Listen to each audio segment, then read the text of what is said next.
ആമിക്കൂസിൻ്റെ പുതിയൊരു വീഡിയോയിലേക്ക് എല്ലാവർക്കും സ്വാഗതം. അപ്പം ഞാൻ ഇന്നത്തെ വീഡിയോയിൽ പറയാൻ പോണത് എന്താണെന്ന് വെച്ചാൽ എൻ്റെ കുട്ടികളെ ഞാൻ ഇന്നലെ രാത്രി ഇങ്ങനെ പുറത്തിരിക്കുകയായിരുന്നു. മോൻ വിളിക്കുന്നുണ്ട്. അപ്പോൾ ഞാൻ ഫോൺ ചെയ്തുകൊണ്ട് ഇങ്ങനെ ഇരിക്കുകയാണ്. ഇങ്ങനെ ഇരിക്കുമ്പോൾ ഒരു സ്കൂട്ടിയിലെ ഒരു പെൺകുട്ടിയും രണ്ട് കുട്ടികളും പോകുന്നുണ്ട്. കുറച്ച് ഒരു 7 മണി കഴിഞ്ഞു, 7 മണി ആയിട്ടുണ്ടേ. അപ്പോൾ സ്കൂട്ടിയിൽ ആരാ പോകണത് ഞാൻ നോക്കിയതുമില്ല. പഠിക്കും കൂടെ ഇവർ അമ്മയെന്ന് പറഞ്ഞിട്ട് നല്ല ചെറിയ കുട്ടികൾ സ്കൂട്ടീന് വെട്ടിച്ചു. ഞാൻ അങ്ങനെ ഫോൺ ചെയ്തിരിക്കുകയാണല്ലോ. ആമിൻ്റെ കൂടെ ഇരിക്കുന്നുണ്ട് അവിടെ പുറത്ത്. ഞാൻ എപ്പോൾ പുറത്തിരിക്കുകയാണെങ്കിൽ ആമിൻ്റെ ഒപ്പം വരും. മിക്കും അവിടെ കട്ടിലടിയിൽ കിടന്നുറങ്ങിയിരുന്നു. അപ്പോൾ ഈ വൈകുന്നേരമൊക്കെ ആയി ഒന്നാൾ കിടന്നുറങ്ങും പോയിട്ട്. അവനങ്ങനെ സ്വഭാവമുണ്ട്. അപ്പോൾ അങ്ങനെ ഇരിക്കുമ്പോൾ ഈ കുട്ടികൾ കരച്ചിൽ കേട്ടപ്പോൾ എന്നിട്ട് അവർ സ്കൂട്ടിയിൽ നിന്ന് വീഴേണ്ടതായിരുന്നു.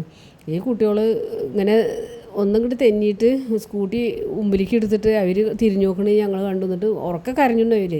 അപ്പം ഞാൻ വിചാരിച്ചത് എന്താ വെച്ചാൽ വല്ല പൂച്ച കുറുകെ ചാടിയിട്ട് ബ്രേക്ക് ഇട്ടിട്ട് അങ്ങനെയാണെന്നാണ് വിചാരിച്ചത്. പെട്ടെന്ന് ഒക്കെ ഒരു സ്പോട്ടിൽ കഴിയുമല്ലോ. അതിൽ ഞാനിങ്ങോട്ട് മുറ്റത്തേക്ക് ഇറങ്ങി. സ്റ്റെപ്പിൻ്റെ അവിടെ നിൽക്കുന്നതായിരുന്നു. ഞാനിങ്ങനെ ഫോൺ ചെയ്തിട്ട് ഇങ്ങനെ നടക്കുകയാണേ. പുറത്തേക്ക് ഇറങ്ങി നോക്കുമ്പോൾ ആമീൻ്റെ ഒപ്പം വന്നു. ഇതൊക്കെ ഒരു നിമിഷം നേരം കൊണ്ട് കഴിഞ്ഞു. ഇതൊരു പാമ്പിനെയായിരുന്നു ഈ കുട്ടികളെന്നാൽ ഇവറ്റ പറഞ്ഞില്ല. ചേച്ചി പാമ്പ് എന്ന് പറഞ്ഞാൽ മതിയായിരുന്നു. അവറ്റ പേടിച്ചിട്ട് ആകെ പറിച്ചിട്ട് അവർ സ്കൂട്ടി എടുത്തിട്ട് സ്പീഡിൽ പോയി. ഒന്നും പറഞ്ഞില്ല. അപ്പം അവർ വിചാരിച്ചിട്ടുണ്ടാവും പാമ്പ് വേണമെങ്കിൽ മറ്റേ സൈഡിൽ കൂടെ പോയി എന്ന്. പാമ്പ് എന്താ ചെയ്തെന്ന് അറിയോ? നേരെ നമ്മളെ ഗേറ്റിൻ്റെ ഉള്ളിലേക്കാണ് വന്നു. ആമയോട് ഓടി ചെന്നു. അതിന് പേടിച്ചിട്ടേ പാമ്പ് ആകെ തലയോട് പൊക്കിയിട്ടേ നാവോട് നീട്ടിയിട്ട് വായും പൊളിച്ചിട്ടുണ്ട് ഗേറ്റിൻ്റെ അവിടെ അതിൻ്റെ തല. എൻ്റെ ആമിക്കുട്ടിയുണ്ട് അതിൻ്റെ മുമ്പിലേക്ക് ഓടിയാണ്ട് ചെന്ന് ആമിയെന്ന് വിളിച്ചിട്ട് ഞാൻ ഉറക്കമായിട്ട് കരഞ്ഞതിലും മിക്കു വാതിൽ തുറന്നിട്ടൊക്കെയായിരുന്നു. ഞാൻ വാതിൽ അടച്ചിട്ടുണ്ടായിരുന്നില്ല. മിക്കു കട്ടിലിൻ്റെ അടിയിൽ നിന്നാണ് പാഞ്ഞാണ്ട് വന്നിട്ടു. വിറ്റ 3 എണ്ണം കൂടി പാമ്പ് ഗേറ്റിൻ്റെ അപ്പുറത്ത് തലയും പൊക്കിയിട്ട്. അതൊക്കെ ഒരു നിമിഷം നേരം കൊണ്ട് ഞാൻ എൻ്റെ ആമിക്കുട്ടീനെ കടിച്ചു എന്നാണ് വിചാരിച്ച്. എന്നിട്ട് ഞാൻ ആമി എന്നുള്ള ഉറക്ക കരച്ചിട്ടാണ് മിക്കു ഓടി വന്നത്. ആമി ആവുകൊണ്ട് അവൾ അതിനെ കടിക്കാൻ നോക്കിയിട്ടില്ല. നേരെ മറിച്ച് മിക്കു ആണെങ്കിൽ ഉണ്ടല്ലോ അതിനെ കടിക്കാൻ നോക്കിയിട്ടുണ്ടാവും. എന്തായാലും എൻ്റെ കുട്ടികളെ അന്ന് രക്ഷപ്പെട്ടു. എന്നിട്ട് അപ്പുറത്തെ ടീച്ചറെ മുറ്റത്ത് നിൽക്കുന്നുണ്ട് അടുത്ത വീട്ടിലത്തെ. അവർ എന്താണെന്ന് ചോദിക്കുന്നത്. അപ്പോൾ മോൻ ഞാൻ ഫോണൊക്കെ അവിടെ ഇട്ടിട്ടാണ് ഓടിയത് ഇവരെടുത്തേ. ഇതിനുള്ളിൽ ഇങ്ങനെ വർത്തമാനം പറയുന്നുണ്ട് തോന്നുന്നുണ്ട് ആ നേരം വരെ. എന്നിട്ട് കുറേ കഴിഞ്ഞിട്ട് ഞാൻ ഫോൺ എടുത്ത് ഇവരെയൊക്കെ പിടിച്ച് കയറ്റി എങ്ങനെയൊക്കെ പാടെ പിടിച്ച് വലിച്ച് എനിക്ക് അങ്ങോട്ട് പോകാൻ പേടി. കുട്ടികളും അതിൻ്റെ മുമ്പിൽ പാമ്പും. ഞാൻ ഓടി ചെന്ന് അപ്പോഴേക്കും അത് തിരിഞ്ഞു പോയി. ഞാൻ ഓടി ചെന്നപ്പോഴേക്കും എന്നിട്ട് ഒക്കെ ഒരു സമയം ആ ഒരു സ്പോട്ടിൽ കഴിയുമല്ലോ അത്. എന്നിട്ട് ഈ കുട്ടികളെ ഞാൻ എങ്ങനെയൊക്കെ പാടെ വലിച്ച് കൊണ്ടുവന്ന് എൻ്റെ ആമി നല്ല പേടി പിടിച്ചു. എൻ്റെ കരച്ച് കിട്ടിട്ടാണ് അവൾ പേടിച്ചത്. അവളിങ്ങനെ ഞാൻ എന്നിട്ട് ഇതിനൊക്കെ തപ്പിയൊക്കെ ആയിരുന്നു. മിക്കു എത്തിയിട്ടില്ല. മിക്കു എത്തുന്നതിൻ്റെ മുമ്പ് ഇത് കഴിഞ്ഞു. പക്ഷേ മിക്കു അവിടെയൊക്കെ പരിസരം തെരഞ്ഞു. എന്താണെന്ന് വെച്ചിട്ട് അവനാകെ പേടിച്ചിട്ട് പാഞ്ഞു വന്നു. അവൻ അങ്ങനെ തന്നെ എന്തെങ്കിലും കണ്ടാവും വിടില്ലേ. ആമി അങ്ങനെയൊക്കെ തന്നെയാണ്. പക്ഷേ അവൾ ഇങ്ങോട്ട് ചെന്ന് നോക്കുക ചെയ്തത്. അവൾ പെട്ടെന്ന് ഇത് ഗേറ്റിൻ്റെ അപ്പുറത്ത് ഗേറ്റുമ്പരിക്ക് ഇങ്ങോട്ട് തലയിക്കിട്ട് വായും പൊളിച്ചിട്ടുണ്ട് നിൽക്കണേ. ലൈറ്റ് ഇട്ടിട്ടുണ്ടല്ലോ, ഞാൻ നന്നായി കാണുന്നുണ്ട്. അപ്പുറത്തെ വീട്ടിലെ ലൈറ്റും വരും തുമ്പിലേക്ക്. അപ്പോൾ നേരെ കാണുകയെ ഞാൻ എൻ്റെ കുട്ടികളൊന്ന് രക്ഷപ്പെട്ടു. എനിക്കെപ്പോഴും പേടി. എന്നാളൊരു അതേപോലെ ഉണ്ടായി.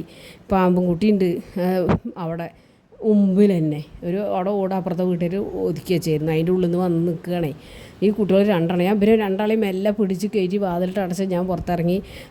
ഇവിടെ ഒരു കൈപ്പുറത്തൊരു അബ്ബാസ് പറഞ്ഞ ഒരാളുണ്ട്. അയാളോട് വിളിച്ച് പറഞ്ഞ് അയാൾ വന്ന് കുപ്പിയിലാക്കി പോയി ചെറുതിനെ. അതിനിടയ്ക്ക് കാണലുണ്ട് അവിടെ ആ മുക്കിൽ. ഞങ്ങളുടെ തൊടിയിലല്ല കാണുന്നത്.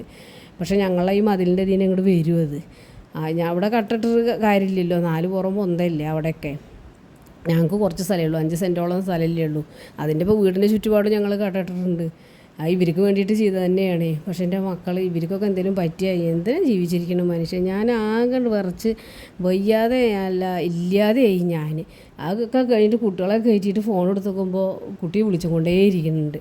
അമ്മ അത് ചേരയാണ്. അവൻ പറയാം ചേരയൊന്നല്ല. ചേര വളക്കുളത്ത് നേരം കഴിഞ്ഞാൽ പിന്നെ ഇരുട്ടായ ചേര വരില്ല വീട്ടിലേക്കല്ല. അത് നടക്കില്ല. അത് ഇന്നലെ മഴയും പെയ്തു. അപ്പോൾ പുറത്തിറങ്ങി നടക്കുകയാണ്. ഈ പാറ്റ പൊടിഞ്ഞിട്ടുണ്ട്. അത് പിടിക്കാൻ എന്തിനേലും വന്നതായിരിക്കും. അതിന് വേനിച്ചപ്പോൾ അത് പാഞ്ഞ് വന്നതാ തോന്നുന്നുണ്ട്. ആ കുട്ടികളെ വണ്ടി കയറിയിട്ടുണ്ടാവും. വണ്ടി വെയിൽ കയറിയിട്ടുണ്ടാവും. അതായിരിക്കും അത് വന്നിട്ടുണ്ടാവും. എന്തായാലും എൻ്റെ മക്കൾ രക്ഷപ്പെട്ടേക്ക്. പിന്നെ ഇറക്കാൻ തന്നെ പേടിയാണ് രാത്രി ചെയ്യാൻ. ഞാൻ അങ്ങനെ കൂട്ടിലിട്ട് വളർത്തണ പോലെ വളർത്തുക എൻ്റെ കുട്ടികളെ തന്നെ. എന്താ ചെയ്യണ്?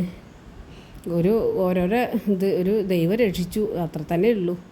അപ്പോൾ ഇന്നത്തെ വീഡിയോ ഇത്രയൊക്കെ തന്നെ ഉള്ളൂ. ഞാൻ വീഡിയോ ഇടണ സമയം ഈ നേരത്തെ തന്നെ ഞാൻ ഇടുക. അപ്പോൾ ഇത് കഴിഞ്ഞപ്പോഴേക്ക് വീഡിയോ എടുക്കാനും വെച്ചില്ല. ഞാൻ അങ്ങനെയൊന്നും ഇന്ന് വീഡിയോ തന്നെ എടുത്തേക്ക് ആകെ ടെൻഷനായി. ഇത് കഴിഞ്ഞതിന് ശേഷം ഈ കുട്ടികളെ ഞാൻ എങ്ങനെ ഇറക്കുക, പിന്നെ എങ്ങനെ നോക്കുക, അതൊക്കെ ഇങ്ങനെ ആലോചിച്ചിട്ടാണെങ്കിൽ ഓടി ചെല്ലുള്ളൂ. ഇവിടെയാണെങ്കിൽ പകലൊന്നും ആരും ഉണ്ടാവില്ല. അപ്പോൾ 8:30 9 മണിയാകുമ്പോൾ ഇവരുടെ അച്ഛൻ വരണമെങ്കിൽ ആ ഒരു ഇതിൽ ആകെ പേടിച്ചു. എൻ്റെ ആമിക്കുട്ടി ആകെ പേടിച്ചു. അപ്പോൾ അടുത്ത വീഡിയോ നാളെ ഇടുന്നവരേക്കും എല്ലാവർക്കും